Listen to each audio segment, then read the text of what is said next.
Hello folks. If you're familiar with what I do, and I'm sure anyone who's going to be watching this probably knows, but I have to kind of recap that what I do is I found a bunch of these rocks. Well, they look like rocks, but they are actually petrified glyptic ornaments that were created during the Ice Age. And just, the best way to let people see them is to trace what I see.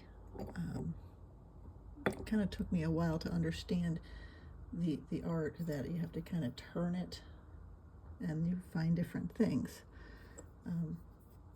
Like for instance, this is a good example. So I have this this guy here. Probably cold weather because he's wearing a fur coat. He is skinning the bear head. But if I turn it this way, you've got a face looking to the left. There's other things going on here. Like I see like another face looking down at my thumb. You could see that. And so there's a bit of a story going on here. Trying to figure out like these multiple meanings. So this one is very low relief and pretty basic. I have a mammoth and a mastodon walking side by side, and I'm going to interpret that as maybe a joining of people or tribes.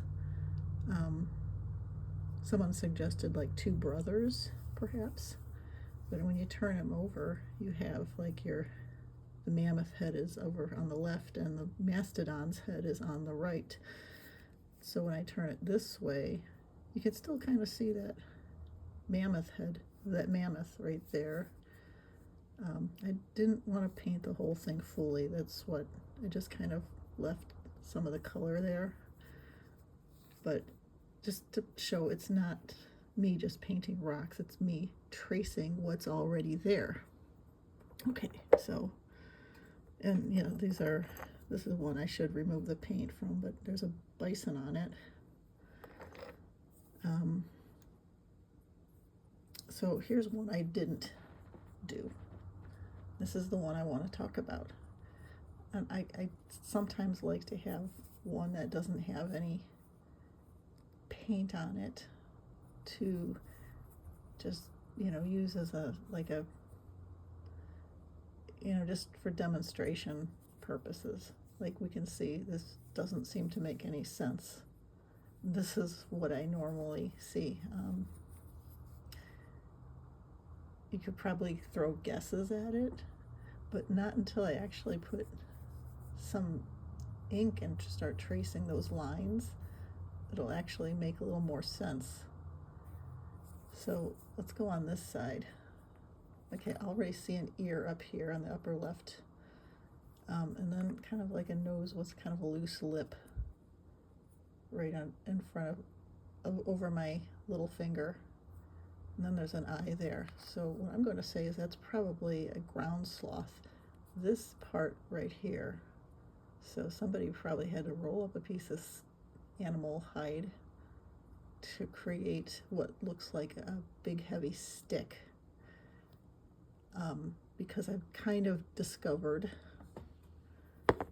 that they like to knock teeth out, to like when they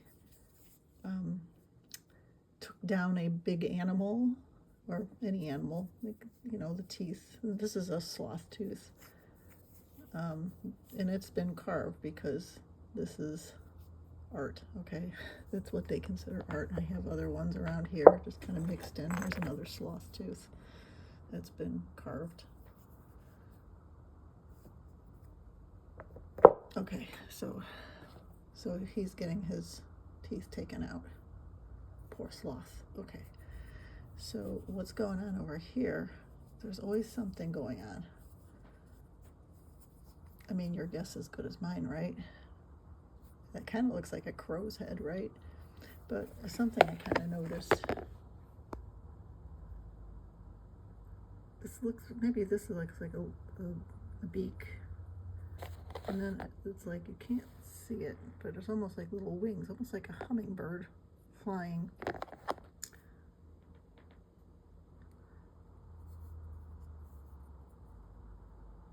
You can kind of see a little face right in there.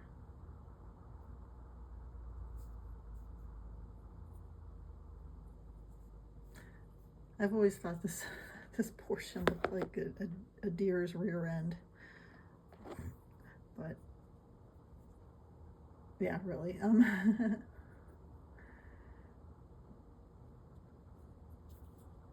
It's interesting, but you can see the little lines in there, like even the detail on this ear.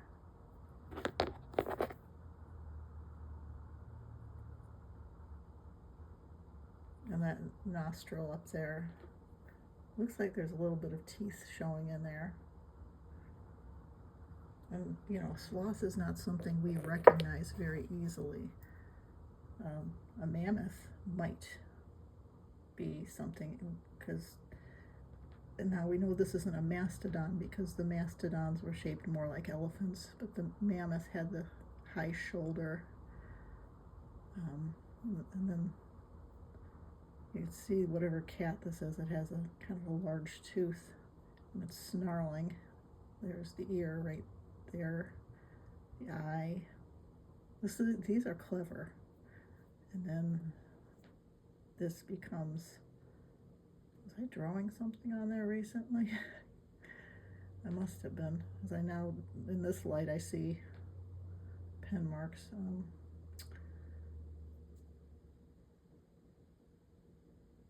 Maybe somebody else was. That's weird, because I don't remember doing that.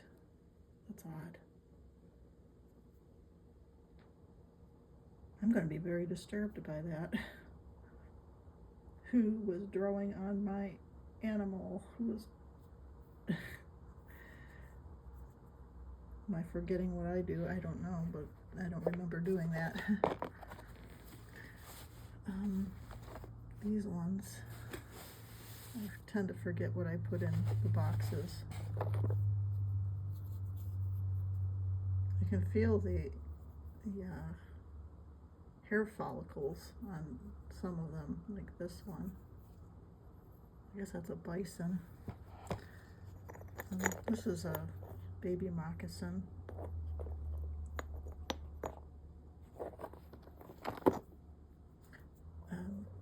When I put the paint on this one, that the hair follicles stood up, the threads, you can see like a thread right there. What I got out of it was like a herd of elephants or mastodon, his face, and then mammoth right there. It's not a good paint job, but just wasn't making any sense to me.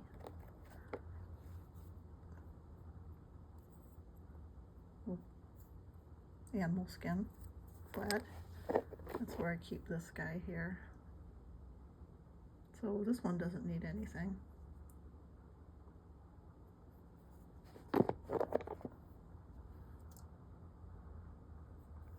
Some of them don't have very much on them.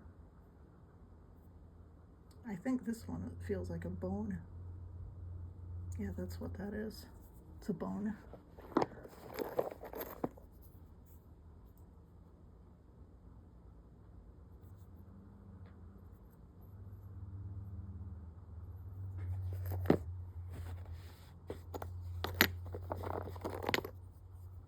This one I put a lot of paint on, but there's something about it that says butterfly. So yeah, I did that a long time ago. I don't go this crazy anymore, but when I turned it over this way, it was a rabbit, the rabbit ears. At least that'll tell you how to look at these. Oh, and then when I turned it this way, it was like a moose head. So moose, rabbit, and then some kind of flying bug. Okay.